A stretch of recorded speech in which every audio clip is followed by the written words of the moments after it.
Et bonjour à tous amis, bienvenue sur Prono Crypto, la chaîne comme son nom l'indique de l'analyse crypto-monnaie. On va étudier donc le Bitcoin, l'Ethereum et tous les altcoins qui vont avec. Sur cette chaîne également, je vous donne quelques infos, quelques news. Et ensuite, je vais vous montrer comment moi personnellement je travaille sur le marché de la crypto, c'est-à-dire la partie investissement, la partie trading. Donc si ça vous plaît, n'hésitez pas à vous abonner et mettre un petit pouce bleu. C'est le début de la chaîne, j'ai besoin de votre soutien les amis et on va faire grandir tout ça. Sachez une chose, c'est que le marché de la crypto c'est très dangereux, c'est très volatile. Donc sachez que il faut investir que ce que vous n'êtes prêt à perdre les amis. Ceci n'est pas un conseiller d'investissement, je ne suis pas un professionnel, donc je ne suis pas responsable de vos gains ni de vos pertes. Allez, sur ce, bonne vidéo.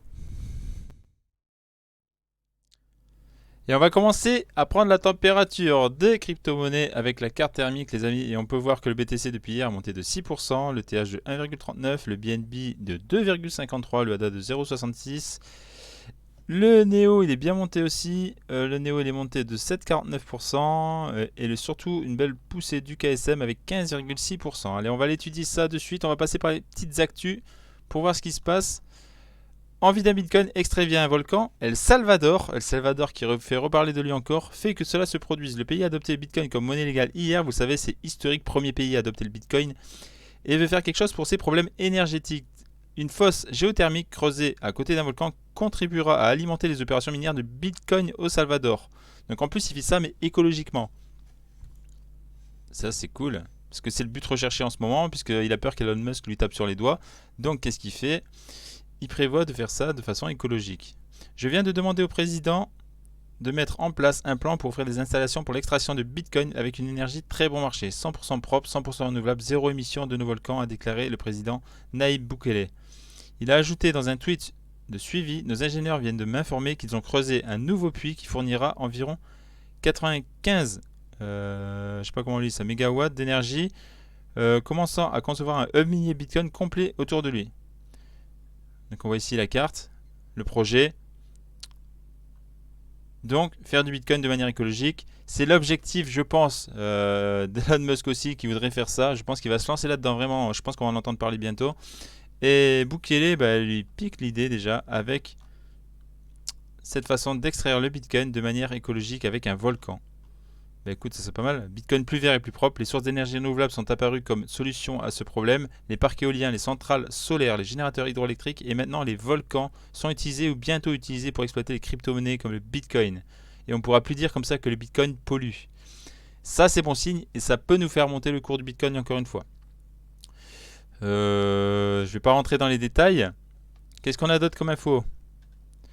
Donc Ripple s'oppose à la demande de la SEC de prolongation du délai de découverte. Oui, la SEC avait demandé un délai de prolongation pour étudier le dossier. Normal, Ripple s'oppose. Ripple en a marre de ce procès qui dure depuis le début de l'année. Il aimerait que ça cesse. Et donc, au plus vite, une baleine Bitcoin de premier plan récupérée 3706 BTC au milieu d'une baisse brutale selon les données.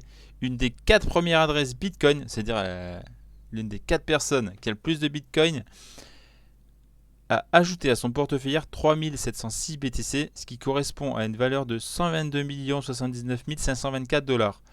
Voilà pourquoi le marché il a monté les amis. Ok, je comprends mieux. On va aller voir ça de suite d'ailleurs. Alors du coup le Bitcoin il est à 36 935. Va-t-il passer les 37 000 aujourd'hui? Je pense que oui. De toute façon, comme je vous l'ai dit hier, moi j'étais plutôt bear à condition qu'on ne dépasse pas les 42 000. Et qu'est-ce qui peut faire qu'on dépasse les 42 000? Une baleine qui rentre sur le marché et qui t'achète 122 millions de Bitcoin. 122 millions de dollars de Bitcoin. Pardon, excusez-moi. Il a acheté 3706 Bitcoin. Donc, aujourd'hui, on est toujours à la hausse. L'Ethereum, lui, il reste dans son petit truc tranquille, 2549. Il n'a pas poussé plus que ça. Le ADA, 1,58 dollars. Le Dogecoin à 33 centimes. Le XRP à 88 centimes. Le DOT, 24 dollars. Uniswap 24,45$, le Solana 42 dollars, le Chainlink à 24,58$, le Theta 9 dollars, le VeChain à 11 centimes, l'Ethereum classique 60 dollars, le Kusama nous fait une belle poussée aussi 506 dollars, le KK 18 dollars. On va aller voir ça dans le détail les amis par rapport à ce que j'ai tracé hier. On va enlever ça, on va se mettre comme ça. Donc si on se met en heure. Vous voyez ici. Ouais, il a fait une belle poussée hier ici. À 17h. Donc c'est là qu'a dû rentrer la baleine à 17h. Vous voyez ce chiffre là, cette bougie qu'on a fait à 17h. C'est énorme. On est passé de 34 664 $ à 36 691. On est redescendu un peu, puis après on est remonté. Donc une entrée de baleine, ça fait ça. Ça monte. Et ça fait monter le cours parce que tout le monde voit cette bougie. Et tout le monde dit hey, il faut acheter, il faut acheter. Mais non. Grosse erreur les amis, attention. Je vous l'ai dit hier. Tant qu'on n'a pas dépassé les 42 000, on n'est pas boule. Tant qu'on n'a pas cassé les 30 000, on n'est pas bear. En ce moment, on est dans un range représenté par cette ligne jaune qui peut monter et descendre tout l'été. Pour les plus optimistes, les boules. Si on monte comme ça, on continue à monter, que des baleines rentrent ici pour faire monter le prix. Attention, c'est pas anodin. Elles rentrent ici pour faire monter le prix aux alentours des 32 000. Elles le font pousser ici aux 42 000. Peut-être ça va le dépasser un petit peu pour donner envie aux gens de mettre du effet de levier à la hausse. Tout le monde va mettre des longues. Ça sent ça à plein nez. Je sens que c'est ce qui va se passer les amis. Ça va faire pousser ici le cours pour aller chercher cette ligne. Faux espoir. Bull trap. Pouf. Et on rechute. Peut-être je me trompe et peut-être ça va monter to the moon. Et là tant mieux pour les portefeuilles. Si ça baisse, on achète. Si ça monte, eh ben, on prend des profits ici. Donc je vous conseille, hein, si ça pousse à 42 000, là, zone d'observation pour les 42 000. On regarde si ça monte, si ça rechute. Si on vient chercher ces 49 000, premier take profit. Si on vient chercher ici les 57 000, deuxième take profit. Et après to the moon, direction les 100 000. Ça, c'est le plus optimiste. Ou alors on reste dans un range tout l'été, on laisse passer l'été tranquille, on voit ce qui se passe, on part en vacances, on oublie un peu les écrans et on revient en septembre pour voir ce qui se passe. Ça c'est le deuxième scénario.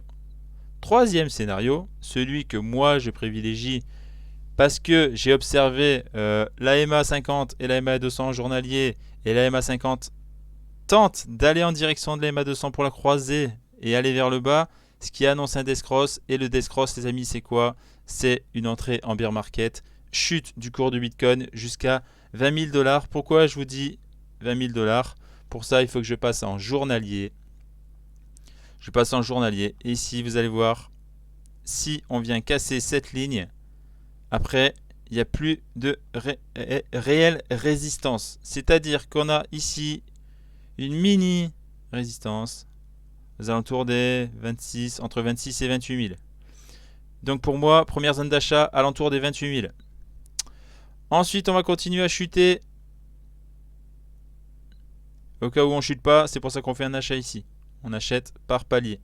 Parce que si ça remonte, eh ben on aura loupé ici. L'achat faible. Si ça continue à chuter, deuxième palier d'achat aux alentours des 24 000.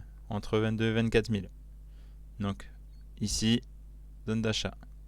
Si on continue à chuter aux alentours des 18-19 000. Et là, on a une résistance qui est un peu plus forte. Donc, je pense qu'on va s'arrêter par ici aux alentours des entre 18 et 24 000. Donc, ici, très, très, très bonne zone d'achat. Perso, si on arrive ici aux 19 000, je mets un effet levier. Ce que je déconseille fortement d'habitude à tout le monde de faire, c'est mettre des effets de levier parce que c'est assez volatile.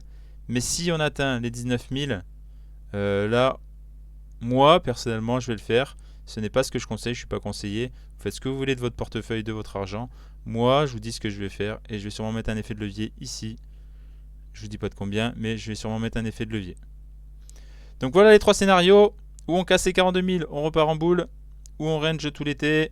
Et ici, arrivé en septembre, eh ben, on verra ce qui se passe. Ou alors, d'ici la semaine prochaine, je vous l'ai dit, J-4 avant le death cross. C'est marqué sur la miniature. On part ici. Mais on part ici, c'est-à-dire pas d'ici. On va venir chercher un peu en haut ici les 42 000 pour donner envie aux gens d'acheter et de mettre justement, aller leur bouffer un peu leur argent et rechuter après. Pour l'instant, moi je suis toujours sur l'objectif ici. La seule chose qui ferait que je change d'avis, c'est qu'on passe ces 42 000. Si on passe ces 42 000, on oublie la death cross. On va passer à l'Ethereum les amis. Donc hier, on a pu voir donc le BTC qui nous fait une belle perf. L'Ethereum, lui, qu'est-ce qu'il nous fait? On va agrandir un peu ici. L'Ethereum, qu'est-ce qu'il nous fait? Est-ce que l'Ethereum est remonté? On est en journalier ici. Et non, si on regarde l'Ethereum, la dernière bougie. Donc bougie d'hier. Elle est montée. Elle est montée légèrement. Mais elle n'est pas venue chercher les 2900. Elle n'est même pas venue chercher ici les 2700 comme l'a fait le Bitcoin par exemple. Donc on va passer en heure pour voir ce qui se passe sur l'Ethereum. Et on va voir les objectifs. Ethereum. Donc aujourd'hui en heure, pas terrible. On se cherche. Regardez un peu là.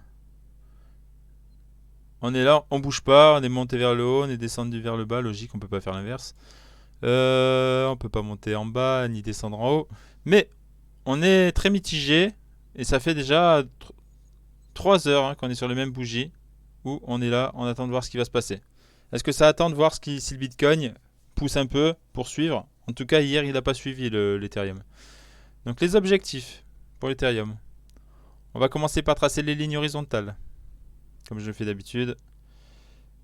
On est ici entre les 2900 à peu près, 2855. Donc là, c'est la ligne pour repasser en boule. Et si jamais on vient casser ici, c'est 2000. Si on vient casser ici, j'ai envie de dire les 2200 normalement. On va dire que c'est ici, voilà. Ouais, voilà, on a plusieurs fois, on est venu taper dessus et remonter. Ici pareil, ici pareil, ici pareil. Donc la grande ligne de résistance qu'il ne faut pas casser pour repartir en bear, c'est les 2200. Donc là, on a le scénario vraiment pareil que le Bitcoin. On est dans un range. On ne sait pas ce qu'on veut faire. Là, on est en plein milieu en plus. Alors là, on touche à rien les amis, on attend que ça se passe. Les meilleurs endroits pour trader un petit peu, c'est ici en bas de ligne ou ici en haut de ligne. Mais là, au milieu, on ne fait rien. Juste, on se prévoit des objectifs. Quels objectifs? Donc, premier scénario, on range. Comme ça, comme ça, comme ça, tout l'été. Et on revient en septembre, on voit ce qui se passe. Donc ça, c'est le scénario moyen. Ensuite, on va faire ça. Hop là. Je vais juste supprimer ça, attends. C'est quoi cette ligne là qui s'est mise? Bon, j'ai une ligne qui s'est mise, je sais pas pourquoi. Elle est là, ça y est, je peux l'enlever. Ok, je repasse ici. Le scénario optimiste maintenant. Pour les boules. Si vous êtes boule. Ce qu'il va falloir faire les amis, si vous êtes boule. Et que vous voulez rester boule. Il va falloir acheter. Il va falloir acheter. Et casser ici ces 2900. Tant qu'on n'aura pas cassé ces 2900, on n'est pas boule les amis. On n'est pas boule. Et il va falloir venir chercher ici ces paliers là. Ces paliers là pour être sûr de partir boule. Voilà. Ici, un take profit aux alentours des... Je vais vous donner les chiffres après. Ici un take profit, ici un take profit. Un take profit ici aux alentours des 3500. Entre 3400 et 3500. Ce que je conseille fortement parce que ça peut rechuter. Un autre take profit ici aux alentours des 3008. Mais surtout un take profit ici aux alentours des 4300. Donc ça c'est tout des zones où il faut prendre des profits les amis. Parce que ça peut rechuter. Ça peut être un piège, monter ici et redescendre. Et enfin le scénario. Et ce scénario ne va dépendre que du BTC les amis. Vraiment il va dépendre que du BTC. Ce scénario là, c'est... On va venir rechercher peut-être cette ligne pour donner envie aux gens d'acheter. Peut-être dépasser ici. Et là rechuter si le Bitcoin chute. Et si Bitcoin chute, on vient taper cette première ligne ici. Des 1700 $. Et là il va falloir que je repasse un journalier pour vous montrer les lignes d'achat. Les résistances et tout le blabla. Donc ici,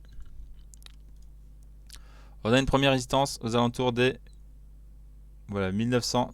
Je pense que les 1900, c'est ça qu'il faut casser pour être sûr de repasser vraiment. J'ai mis ici cette ligne là, mais j'ai presque envie de la descendre aux alentours des 1900. Si on casse les 1900, les amis, là c'est sûr qu'on repart en bear market. On a une première ligne ici à 1400 $. Zone d'achat ici. Donc on baisse, on achète. On va peut-être résister un peu et continuer à casser. Et là ça peut descendre aux alentours des 700 $, les amis. Alors là si on descend à 700 $, entre 700, c'est vraiment le pire du pire qui puisse arriver. Là, pareil que tout à l'heure pour le BTC, pour moi, effet levier. Ici, juste achat simple, achat simple. Mais là, on peut mettre un long avec effet de levier sans problème. C'est ce que je vais faire moi en tout cas. Donc voilà pour l'Ethereum, les amis. Je repasse en heure. Donc les objectifs. On range tout l'été. Ou alors on casse ces 2900 et on part là-haut. Ou alors on casse ici les 2200, voire les 1900. Et après on part en bear. Et on met les paliers d'achat. Comme je vous l'ai dit, 1700, 1400 et 700 $. Voilà pour l'ETH. De quoi on va vous parler aujourd'hui? Donc vous m'avez pas laissé de commentaires pour me dire de quelle monnaie vous voulez que je vous parle. Donc je vais faire mon petit choix tout seul.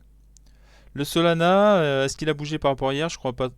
Je crois pas. Il a poussé un peu hier, mais qu'est-ce qu'il nous a fait de beau? Il a fait une forte poussée hier. Donc, le 8 à 17h, il est monté, il est monté, il est monté. Il est monté toute la nuit jusqu'à 8h du matin. Et depuis hier 8h matin, voilà, on se repose un petit peu et on attend de voir ce qui se passe. Je pense que là, toutes les alts vont attendre de voir ce qui va se passer au niveau du Bitcoin. Est-ce que le Bitcoin va percer? Est-ce que le Bitcoin va rechuter? Et là, du coup, on patiente. On patiente pour le Solana. On est ici et on attend ce qui se passe. Il est bien monté hein, quand même, si on regarde les derniers jours. Il est bien monté hein, parce qu'on avait chuté à 20 $ et on est remonté à 40 $. Donc on a refait un petit x2 si on avait acheté ici, c'est très bien. Perso là, il n'y a rien à faire, il y a juste à attendre. Il y a juste à attendre, voir si le BTC remonte. Et à ce moment-là, on va suivre. Et puis après, si le BTC chute. Si le BTC chute, on va revenir chercher les 20 $ et après beaucoup plus bas. En fonction du BTC toujours, hein, c'est ce que je vous dis toujours. Faut vraiment dépendre du BTC là. Donc toutes les altcoins à mon avis ça va être pareil. On va juste aller en observer une autre et je vais pas m'attarder sur cette vidéo puisque de toute façon on attend vraiment ce qui se passe. Mon ami de Matic, lui c'est pareil, je pense qu'il attend. Vous voyez là on est vraiment dans l'attente complète. Avec une petite baisse quand même pour le Matic. Autant le Solana on est haussier sur les derniers jours que le Matic on est en baisse. On est en baisse. Span droite. Ouais, si c'est une droite de tendance que j'aimerais tracer. On est en baisse. J'aimerais déplacer ça, ça me gêne. Pour le Matic, ici, on est en baisse. Objectif du Matic. Venir casser cette ligne pour repartir en haussier. Et après aller casser ici pour être sûr de repartir en bear. En boule, pardon. Et au contraire, là c'est pareil. Va falloir qu'on sorte de ce triangle. Hein. Si on casse vers le bas, là, ça dépend du BTC. Si BTC chute, on rechute. Et on va venir rechercher les 70 centimes. 70 centimes. Et si vraiment ça chute fort, on pourrait revenir chercher les 40 centimes. Donc là, très bonne zone d'achat pour le Matic. Matic, il y a du projet. Maintenant, est-ce qu'il va durer longtemps? Cette année, je pense qu'il va monter un petit peu pour la fin de l'année. Revenir chercher ces tops ici. Là, actuellement, voilà, il est en attente du BTC. Et je pense que comme toutes les autres altcoins, ça va être pareil. De quel altcoin on pourrait parler?